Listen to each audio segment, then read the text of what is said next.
नमस्कार विद्यार्थी मित्रांनो, आज आपण 11 ते 99 पर्यंत अत्यंत सोप्या पद्धतीने पाढे कसे तयार करायचे याची ट्रिक शिकूया। तर आज मी तुम्हाला 87 चा पाढा तयार करून दाखवणार आहे। चला तर मग पाहूया कसा तयार करतात पाढा। अगोदर आपण पाढा लिहून घ्यायचा, दोन्ही 7 चा आणि 8 चा आणि 7 चा। ठीक आहे, 8 × 16 8 × 24 8 × 32 8 × 40 8 × 7 48 8 × 7 56 8 × 8 64 8 × 9 72 8 × 80। आता 7 चा पाढा लिहूया। 7 × 7 7 × 14 7 × 21 7 × 28 7 × 5 = 30 7 × 6 = 42 7 × 49 7 × 7 = 49 7 × 1 = 56 7 × 9 = 63 7 × 70। आता हे दोन्ही पाढे लिहून झाल्यानंतर 7 च्या पाढ्यातील एकक स्थानचे अंक सुरुवातीला अगोदर लिहून घ्यायचे।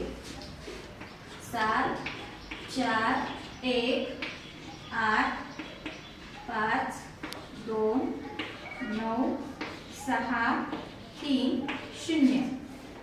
आता 8 च्या पाढ्यातील अंक लिहायचे।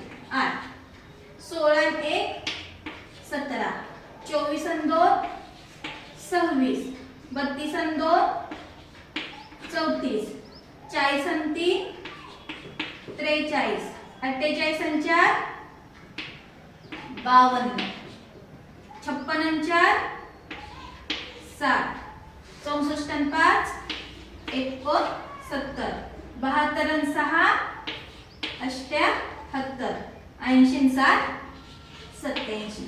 बरोबर झाला की नाही तुमचा 2 मिनिटात पाढा तयार। तर अशा पद्धतीने तुम्हीही घरी पाढे तयार करण्याचा प्रयत्न करा।